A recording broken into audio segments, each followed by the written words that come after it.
Chers amis, bonjour. Bonjour à vous, frères et sœurs dans le Christ. Voilà, nous nous retrouvons en ce 4e dimanche de Carême.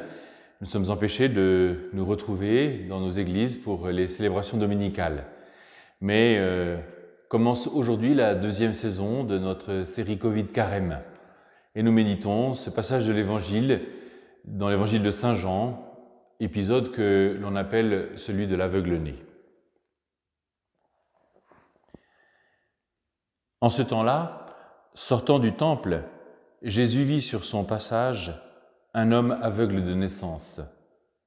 Ses disciples l'interrogèrent « Rabbi, qui a péché, lui ou ses parents, pour qu'il soit né aveugle ?» Jésus lui répondit « Ni lui, ni ses parents n'ont péché, mais c'était pour que les œuvres de Dieu se manifestent en lui. Il nous faut travailler aux œuvres de celui qui m'a envoyé, tant qu'il fait jour. La nuit vient où personne ne pourra plus y travailler. Aussi longtemps que je suis dans le monde, je suis la lumière du monde. » Cela dit, il cracha à terre, et avec la salive il fit de la boue, puis il appliqua la boue sur les yeux de l'aveugle et lui dit « Va te laver à la piscine de Siloé ». Ce nom se traduit « envoyé ». L'aveugle y alla donc et il se lava.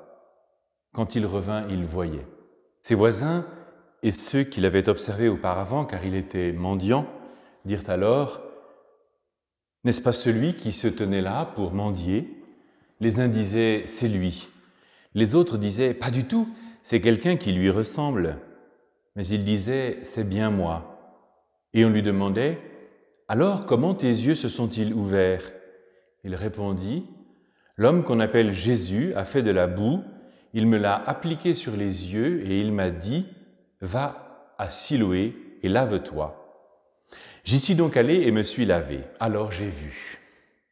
Ils lui dirent « Et lui, où est-il » Il répondit « Je ne sais pas ». On l'amène aux pharisiens, lui, l'ancien aveugle. Or c'était un jour de sabbat que Jésus avait fait de la boue et lui avait ouvert les yeux. À leur tour, les pharisiens lui demandaient comment il pouvait voir. Il leur répondit « Il m'a mis de la boue sur les yeux, je me suis lavé et je vois. » Parmi les pharisiens, certains disaient « Cet homme-là n'est pas de Dieu, puisqu'il n'observe pas le repos du sabbat. » D'autres disaient « C'est un homme pécheur. Peut-il accomplir des signes pareils ?» Ainsi donc, ils étaient divisés. Alors, il s'adresse de nouveau à l'aveugle. « Et toi, que dis-tu, puisqu'il t'a ouvert les yeux ?» Il dit « C'est un prophète. » Or, les Juifs ne voulaient pas croire que cet homme avait été aveugle et que maintenant il pouvait voir. C'est pourquoi ils convoquèrent les parents et leur demandèrent « Cet homme est bien votre fils et vous dites qu'il est né aveugle ? Comment se fait-il à présent qu'il voit ?» Les parents répondirent « Nous savons bien que c'est notre fils et qu'il est né aveugle. Mais comment peut-il voir maintenant? Nous ne le savons pas. Et qui lui a ouvert les yeux? Nous ne le savons pas non plus. Interrogez-le. Il est assez grand pour s'expliquer. » Ses parents parlaient ainsi parce qu'ils avaient peur des Juifs. En effet, ceux-ci s'étaient mis d'accord pour exclure de leurs assemblées tous ceux qui déclaraient publiquement que Jésus est le Christ. Voilà pourquoi les parents avaient dit « Il est grand, interrogez-le. » Pour la seconde fois, les pharisiens convoquèrent l'homme qui avait été aveugle et lui dirent « Rends gloire à Dieu, nous savons, nous, que cet homme est un pécheur. » Il répondit « Est-ce un pécheur? Je n'en sais rien. Mais il y a une chose que je sais, j'étais aveugle et à présent je vois. » Ils lui dirent alors « Comment a-t-il fait pour t'ouvrir les yeux ?» Il leur répondit « Je vous l'ai déjà dit et vous n'avez pas écouté. Pourquoi voulez-vous m'entendre une seconde fois? Serait-ce que vous voulez vous aussi devenir ses disciples ?» Ils se mirent à l'injurier. « C'est toi qui es son disciple. Nous, c'est de Moïse que nous sommes les disciples. Nous savons que Dieu a parlé à Moïse. Mais celui-là, nous ne savons pas d'où il est. » L'homme leur répondit « Voilà bien ce qui est étonnant. Vous ne savez pas d'où il est, et pourtant il m'a ouvert les yeux. Dieu, nous le savons, n'exauce pas les pécheurs, mais si quelqu'un l'honore et fait sa volonté, il l'exauce. Jamais encore on n'avait entendu dire que quelqu'un ait ouvert les yeux à un aveugle de naissance. Si lui n'était pas de Dieu, il ne pourrait rien faire. Ils répliquèrent, « Tu es tout entier dans le péché depuis ta naissance et tu nous fais la leçon » et ils le jetèrent dehors. Jésus apprit qu'il avait été jeté dehors. Il le retrouva et lui dit, « Crois-tu au Fils de l'homme » Il répondit, « Et qui est-il, Seigneur, que je croie en lui » Jésus lui dit, « Tu le vois et c'est lui qui te parle. » Il dit, « Je crois, Seigneur. » Et il se prosterna devant lui. Jésus dit alors, « Je suis venu en ce monde pour rendre un jugement, que ceux qui ne voient pas puissent voir, et que ceux qui voient deviennent aveugles. » Parmi les pharisiens, ceux qui étaient avec lui entendirent ces paroles et lui dirent, « Serions-nous aveugles, nous aussi ?» Jésus leur répondit, « Si vous étiez aveugles, vous n'auriez pas de péché. Mais du moment que vous dites « Nous voyons », votre péché demeure.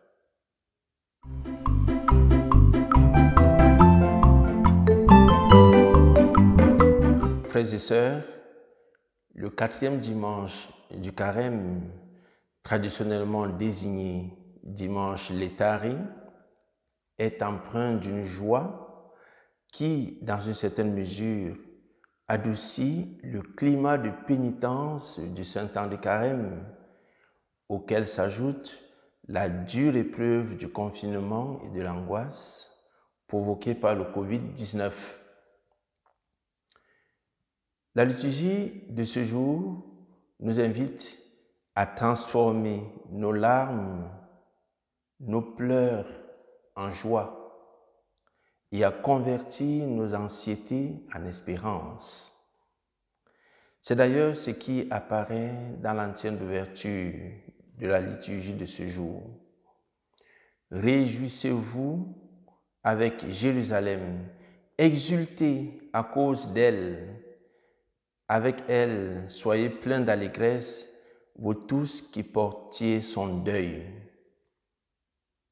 Mes frères et sœurs, Dieu s'obstine à nous aimer et à nous envelopper de son inépuisable tendresse, comme nous le montre à suffisance le récit de l'aveugle de naissance que nous venons d'écouter.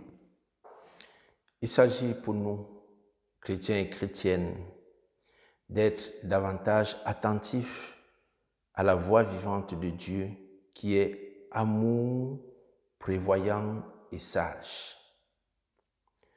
Face à notre souffrance, Jésus ne pense pas à notre responsabilité, mais à la volonté de Dieu qui a créé l'homme pour la vie.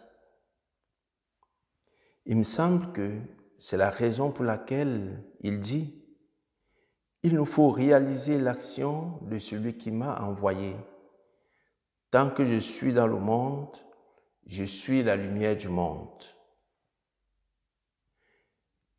Et donc, avec un peu de terre et de salive, Jésus fait de la boue et l'étale sur les yeux de l'aveugle pour ainsi réaliser l'action de celui qui l'a envoyé. Ce geste est le symbole de la terre façonnée et animée par le souffle de Dieu. Ce geste signifie aussi que la solution à tous nos problèmes est autour de nous ou encore en nous. Il suffit que nous ayons les yeux ouverts.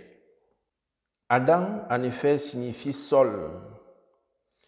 Et le corps humain est effectivement composé d'éléments de la terre.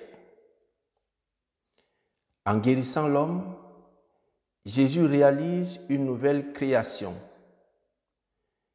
Cette guérison suscite cependant une discussion animée parce que Jésus la réalise un jour de sabbat, outrepassant ainsi le précepte festif.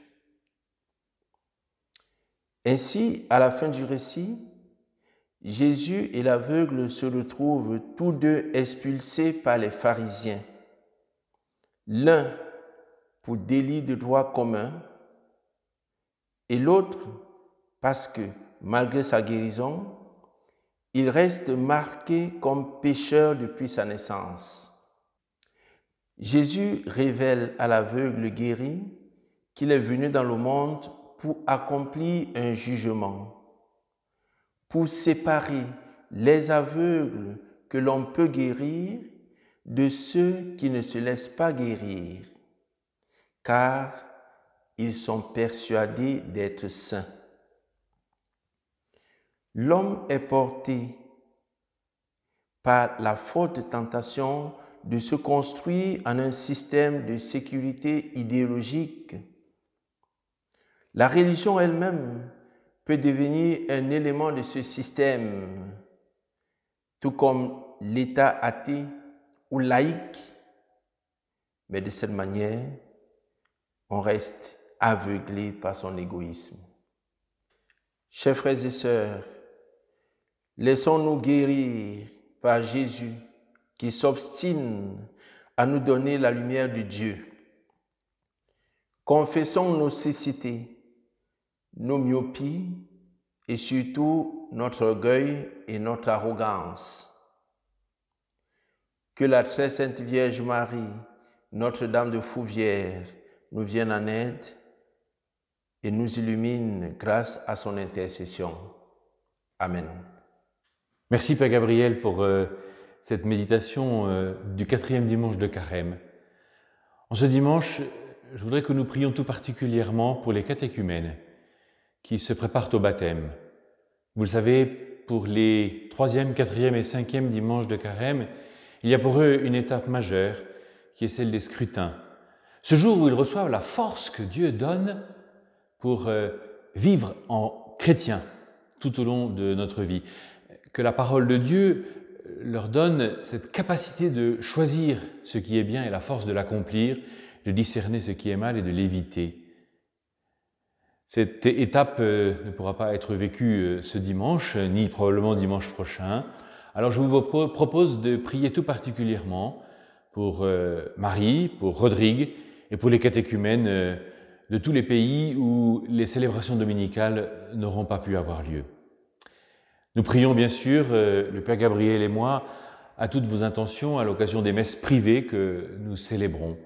Vous voyez que nous avons installé cette distance de sécurité que je vous invite à garder toutes et tous pour vous retrouver très vite, toutes et tous en très bonne santé, dès que la situation sanitaire de notre pays le permettra. Bon dimanche et à demain!